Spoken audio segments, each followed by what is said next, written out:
നമസ്കാരം. Life of ലക്ഷ്യയുടെ മറ്റൊരു അധ്യായത്തിലേക്ക് ഏവർക്കും സ്വാഗതം. നവഗ്രഹങ്ങളിൽ വളരെ വിശേഷപ്പെട്ട ഗ്രഹമായിട്ടാണ് രാഹുവിനെ കണക്കാക്കുന്നത്. ശനി കഴിഞ്ഞാൽ നവഗ്രഹങ്ങളിൽ ഏറ്റവും പതുക്കെ സഞ്ചരിക്കുന്ന ഗ്രഹം കൂടിയാണ് ഈ രാഹു. 18 മാസത്തോളമാണ് രാഹു ഒരേ രാശിയിൽ കഴിയുന്നത്. അങ്ങനെ രാഹു രാശിചക്രത്തിലെ എല്ലാ രാശികളിലുമുള്ള സംക്രമണം പൂർത്തിയാക്കാൻ 18 വർഷങ്ങൾ എടുക്കുകയും ചെയ്യും. അപ്പോൾ നിലവിൽ രാഹു മീനത്തിലാണ് സ്ഥിതി ചെയ്യുന്നത്. അവിടെ നിന്നും 2025 ശനിയുടെ രാശിയായ കുംഭത്തിലേക്ക് രാഹു എത്തുകയും ചെയ്യും. ഇപ്പോൾ 2024 ഇപ്പോൾ 25ലാണ് ശനിയുടെ രാശിയായ കുംഭത്തിലേക്ക് രാഹു എത്തിച്ചേരുന്നത്. രാഹുവിൻ്റെ ഈ രാശി പരിവർത്തനം എല്ലാ രാശികളിലും അത് പ്രതിഫലിക്കുകയും ചെയ്യും. അപ്പോൾ 2025 മെയ് 18-നാണ് ഇങ്ങനെ രാഹു കുംഭത്തിലേക്ക് എത്തുന്നത്. 18 മാസത്തോളം ഈ രാശിയിൽ കഴിഞ്ഞ് 2026 ഡിസംബറിൽ അടുത്ത രാശിയായ രാഹുവിലേക്കും ഇത് എത്തും. കുംഭത്തിൽ രാഹു എത്തുന്നത് ഏതൊക്കെ രാശിക്കാർക്കാണ്, ഏതൊക്കെ നക്ഷത്രക്കാർക്കാണ് വളരെയേറെ ഗുണം ചെയ്യുക എന്നതിനെക്കുറിച്ചാണ് ഇന്നത്തെ വീഡിയോയിലൂടെ പറയാൻ പോകുന്നത്. അപ്പോൾ നമുക്ക് വീഡിയോയിലേക്ക് കടക്കാം. അതിന് മുന്നേയായി ചാനൽ ആദ്യമായി കാണുന്നവരാണെങ്കിൽ ഒന്ന് സബ്സ്ക്രൈബ് ചെയ്യൂ, വീഡിയോ മുഴുവനായി കേൾക്കൂ. ഉപകാരപ്രദമാകുമ്പോൾ അങ്ങനെ ഉപകാരപ്രദമായെന്ന് നിങ്ങൾക്ക് സ്വയം തോന്നുകയാണെങ്കിൽ നിങ്ങൾ ഷെയർ ചെയ്യൂ.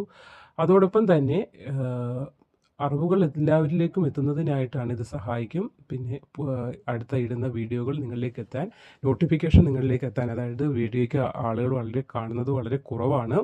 അപ്പോൾ നിങ്ങൾക്ക് നോട്ടിഫിക്കേഷൻ എത്തുന്നതിനായി അടുത്തുള്ള ബെൽ ബട്ടൺ കൂടി ഒന്ന് എനേബിൾ ചെയ്യുന്നതും കൂടി നന്നായിരിക്കും. അടുത്ത വീഡിയോകൾ എത്തുമ്പോൾ നിങ്ങൾക്കത് കുറേ ഉപകാരപ്രദമായ അറിവുകൾ കൂടിയാണ് നമ്മൾ പറഞ്ഞു തരുന്നത്. അപ്പോൾ നമുക്ക് വീഡിയോയിലേക്ക് കടക്കാം. ഇങ്ങനെ കുംഭത്തിൽ രാഹു എത്തുന്നത് കൊണ്ട് ഗുണങ്ങൾ ഏറെ വരുന്ന രാശിക്കാരിൽ ആദ്യത്തെ രാശി തന്നെ കന്നിരാശിയാണ്. കന്നിരാശിയിൽ വരുന്ന ഉത്രം അവസാന മുക്കാൽ ഭാഗം, അത്തം ചിത്തിര ആദ്യ പകുതി വരുന്ന നക്ഷത്രക്കാർക്ക് കന്നിരാശിയുടെ 6ാമത്തെ ഭാവത്തിലാണ് രാശി പരിവർത്തന സമയത്ത് രാഹു ഉണ്ടായിരിക്കുന്നത്. രാഹുവിൻ്റെ ഈ സ്ഥാനം വളരെ ശുഭകരമാണ്. തന്മൂലം ഈ രാശിക്കാർക്ക് ഭൗതിക സുഖങ്ങൾ എല്ലാം കൈവരിക്കാൻ സാധിക്കുന്ന ഒരു സമയമാണ്.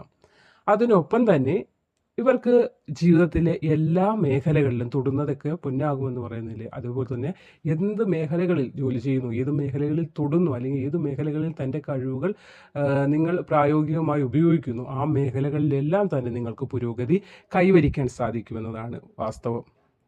ജോലി സ്ഥലത്ത് ഇവരുടെ പ്രവർത്തനം ആനന്ദിക്കപ്പെടുമെന്ന് പറഞ്ഞാൽ നിങ്ങൾക്ക് അഭിമാനകരമായ കാര്യങ്ങൾ ചെയ്തതിലൂടെ നിങ്ങൾ മറ്റുള്ളവരുടെ പ്രീതിക്ക് പാത്രമാകുകയും അഭിനന്ദനങ്ങൾ ലഭിക്കാനുള്ള ഇടവരികയും ചെയ്യുന്നതാണ്.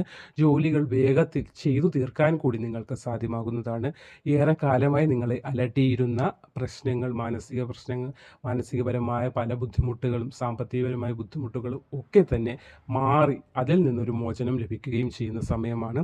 കോടതി വിഷയങ്ങളൊക്കെ ബന്ധപ്പെട്ട് വസ്തുതർക്കമാകട്ടെ, അല്ലെങ്കിൽ എന്ത് തർക്കം, വാഹന തർക്കം, അങ്ങനെ പല കാര്യങ്ങളാൽ കോടതി വ്യവഹാരങ്ങളിലൊക്കെ പെട്ട് അലയുന്ന ആളുകൾക്ക് ഒരു അനുകൂല ഫലം ലഭിക്കുന്ന സമയമാണ്. അനുകൂലമായി വിധിയുണ്ടാകും. സാമ്പത്തിക സ്ഥിതി മെച്ചപ്പെടും. നിക്ഷേപങ്ങളെക്കുറിച്ചൊക്കെ ചിന്തിക്കുന്നവർക്ക്, ഭാവിയിലേക്ക് പല കാര്യങ്ങൾ സേവ് ചെയ്യണം എന്നൊക്കെ ആലോചിക്കുന്ന ആളുകൾക്ക് ഒക്കെ ഗുണകരമായ ഒരു സമയമായിരിക്കും. അടുത്തത് തുലാം രാശിയിൽ വരുന്ന ചിത്തിര 2ാം പകുതി ഭാഗം, ചോതി വിശാഖം ആദ്യ മുക്കാൽ ഭാഗം വരുന്ന നക്ഷത്രക്കാർക്ക് തുലാം രാശിയുടെ 5ാമത്തെ ഭാവത്തിലാണ് രാഹുവിൻ്റെ രാശിമാറ്റം നടക്കുന്നത്. ഈ രാശിയിൽ ജനിച്ചവർക്ക് വളരെ ശുഭ ഫലങ്ങൾ നൽകുന്ന രാശിമാറ്റം ആണിതുണ്ടാകാൻ പോകുന്നത്. വിദ്യാർത്ഥികൾക്ക് പഠനത്തിൽ വളരെ ശ്രദ്ധ പുലർത്താൻ കഴിയുന്ന, വളരെ നന്നായി ശോഭിക്കാൻ, വളരെ നന്നായി തിളങ്ങാൻ ഒക്കെ കഴിയുന്ന ഒരു സമയമാണ്.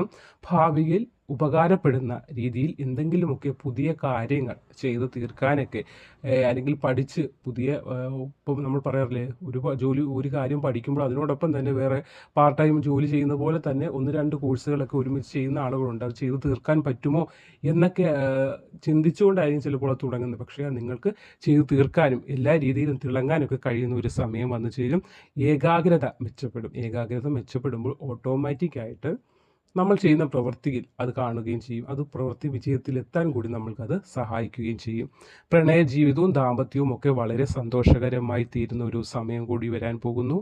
ജീവിത പങ്കാളിക്കൊപ്പം ആഗ്രഹിക്കുന്ന യാത്രകൾ, ഉല്ലാസയാത്രകൾ, തീർത്ഥാടന യാത്രകൾ ഒക്കെ നിങ്ങൾ ആഗ്രഹിക്കുന്ന എന്ത് യാത്രകളുണ്ടോ അതൊക്കെ നിങ്ങൾക്ക് സാധ്യമാകുന്ന സമയമാണ്. പോകാനുള്ള അവസരങ്ങൾ വന്നു ചേരും. ഇതുവരെ മാറ്റി വെച്ചിരുന്ന കാര്യങ്ങൾ അല്ലെങ്കിൽ സാമ്പത്തിക പ്രശ്നം കൊണ്ടാവാം, അല്ലാതെ പക്ഷം പോകാനുള്ള ദൂരോട്ടൊക്കെ പോകണ്ട എന്നുള്ള ചിന്ത കൊണ്ടൊക്കെ ഇരുന്ന ആളുകൾ പെട്ടെന്ന് നമുക്ക് പോകാം എന്ന രീതി റെഡിയായി നിങ്ങൾക്ക് യാത്രകളൊക്കെ ചെയ്യാനുള്ള അവസരങ്ങളും മനസ്സും ഒക്കെ വന്നു ചേരുന്ന സമയമാണ്. ഓഹരി വിപണിയിൽ പണം നിക്ഷേപിക്കുന്നവർക്ക് മികച്ച ലാഭം നൽകുന്ന ഒരു രീതിയിലേക്കൊക്കെ ഭാഗ്യം നിങ്ങളെ കൊണ്ട് ചെന്ന് എത്തിക്കും. ആകസ്മികമായി പണം കൈവരാനുള്ള സാധ്യതയുണ്ട്. കരിയറിലും മികച്ച ഒരു സമയമായിരിക്കും. കുംഭത്തിൽ രാഹു എത്തുന്നത് അനുകൂലമായി വരുന്ന മറ്റൊരു രാശി ധനു ആണ്. ധനുരാശിയിൽ വരുന്ന മൂലം, പൂരാടം, ഉത്രാടം ആദ്യ കാൽഭാഗം ധനുരാശിയുടെ 3ാമത്തെ ഭാവത്തിലാണ് ഈ രാശിമാറ്റം സംഭവിക്കാൻ പോകുന്നത്. രാഹു കുംഭം രാശിയിലേക്ക് എത്തുന്നത് ധനുരാശിക്കാർക്ക് വളരെയേറെ ഗുണകരമായിരിക്കും. കുടുംബത്തിലെ പ്രശ്നങ്ങളൊക്കെ തന്നെ അവസാനിക്കുക ചെയ്യുന്നതാണ്. വാഹനമോ വീടോ പോലുള്ള സമ്പത്ത് വാങ്ങാനായിട്ട് യോഗമുണ്ടാകുകയും ചെയ്യും. ജോലി സ്ഥലത്തും മികച്ച പ്രകടനം നിങ്ങൾക്ക് കാഴ്ചവെക്കാൻ സാധിക്കും. ഈ സമയത്ത് നിരവധി യാത്രകൾ ചെയ്യേണ്ടതായി വരും. അത് നിങ്ങളുടെ ജോലിയുമായി ബന്ധപ്പെട്ടതാകാം, അല്ലെങ്കിൽ കുടുംബ അംഗങ്ങൾക്കൊപ്പം ഒരു സന്തോഷകരമായ യാത്രകളൊക്കെ ആകാം. ഇത് നിരവധി രീതിയിലുള്ള ഗുണഫലങ്ങൾ എന്ത് ചെയ്താലും അത് ഒരു തീർത്ഥാടന യാത്ര, ഒരു കാര്യം മനസ്സിൽ സങ്കല്പിച്ചുകൊണ്ടായിരിക്കും ചിലപ്പോൾ അല്ലെങ്കിൽ ഇപ്പോൾ പഴനിയിലൊക്കെ നമ്മൾ പഴനിയിൽ പോകുന്നത് പോലെ പഴനിയിലൊക്കെ നമ്മൾ പറയുന്ന നേർച്ചകളൊക്കെ പറഞ്ഞിട്ടായിരിക്കും ക്ഷേത്രത്തിൽ നമ്മൾ പോകുന്നത്. അപ്പോൾ ചിലപ്പോൾ അതിനേക്കാൾ നമ്മുടെ മനസ്സിൽ വലിയൊരു ആഗ്രഹം കാണും. വീട് വേണം, വസ്തു വേണം, എന്താഗ്രഹിച്ചുകൊണ്ട് പോയാലും അത് അനുകൂല ഭാവത്തിൽ തന്നെ എത്തുക ചെയ്യും. കാരണം നല്ല സമയമാകുമ്പോൾ നമ്മളൊരു പ്രാർത്ഥന, നമ്മുടെ എന്ത് പ്രാർത്ഥിച്ചാലും അത് നമ്മൾക്ക് അനുകൂലമായി വരും. അതേസമയം ഒരു ദോഷ സമയമാണെങ്കിൽ നമ്മൾ എത്രയൊക്കെ നേർച്ച കാഴ്ചകൾ വെച്ചാൽ പോലും ചില സമയത്ത് അതിൻ്റെ ഒരു അനുകൂല ഫലങ്ങൾ കിട്ടണമെന്നുമില്ല. അപ്പോൾ ദൈവത്തോട് പോലും നമ്മൾക്ക്, അല്ലെങ്കിൽ പ്രാർത്ഥനകളോട് പോലും വെറുപ്പ് തോന്നും. പക്ഷേ അങ്ങനെ വെറുപ്പ് ഉണ്ടാകാൻ പാടില്ല. ദൈവത്തോട് അകന്ന് നിൽക്കാനേ പാടില്ല. നമ്മൾ ചില ഗ്രഹങ്ങൾ നമ്മൾക്ക് അനുകൂല ഭാവത്തിൽ നിൽക്കാതെ വരുമ്പോഴും ഇതിലെ ദോഷവശങ്ങൾ, അതായത് നമ്മൾ എത്ര നേർച്ചകൾ കാഴ്ചകൾ, ചില ആളുകൾ പറയാറുണ്ട് ആ അമ്പലത്തിൽ പോയാൽ നല്ലതാണ്, അവിടെ പോയി നേർച്ച ചെയ്യുന്നു. പക്ഷേ അവർക്കത് ഫലവത്തായി മാറുമെങ്കിൽ നമ്മളത് കേട്ട് ചെയ്താൽ നമ്മൾക്ക് ചിലപ്പോൾ അത് ഗുണകരമായി വരണമെന്നുമില്ല. അപ്പോൾ എന്താണ് നമ്മുടെ സമയദോഷം എന്ന് തന്നെ അതിനെ പറയാൻ പറ്റും. അല്ലാതെ അവിടുത്തെ ദൈവത്തിന് ശക്തി ഇല്ലാതെന്നുള്ള ഒന്നും ആരും പറഞ്ഞു പോകരുത്.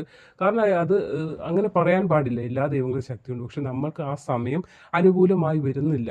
അതുകൊണ്ടാണ് നമ്മൾക്ക് ആഗ്രഹിച്ച കാര്യം അപ്രാപ്യമായി നമ്മൾക്കത് പ്രായോഗികമായോ അല്ലെങ്കിൽ അനുഭവയോഗ്യമായോ വരാതെ അകന്ന് മാറിപ്പോകുന്നത്. അപ്പോൾ ആ ഒരു അവസ്ഥയൊക്കെ മാറി നിങ്ങൾ എന്താഗ്രഹിക്കുന്നു അത് നിങ്ങൾക്ക് കൈപ്പിടിയിൽ ഒതുക്കാൻ കഴിയുന്ന സമയമാണ്. ബിസിനസ് ചെയ്യുന്നവർക്ക് വളരെ ലാഭം ഉണ്ടാക്കിയെടുക്കാൻ കഴിയുന്ന ഒരു സാധ്യതയും കൂടെ കണ്ടുവരുന്നുണ്ട്. കൂടാതെ അപ്രതീക്ഷിതമായി പണം വന്നു ചേരും. പണം വന്നു ചേരുമ്പോൾ ശ്രദ്ധിക്കുക, എല്ലാ വീഡിയോയിലും പറയുന്ന പോലെ സേവ് ചെയ്ത് വെക്കാൻ ഒന്ന് ശ്രദ്ധിക്കേണ്ടത് വളരെ അത്യാവശ്യമാണ്. കാരണം പണം നമ്മളിലേക്ക് വരുമ്പോൾ ചിലവും അതേപോലെ തന്നെ നമ്മളിലേക്ക് ഓടിയെത്താറുണ്ട്.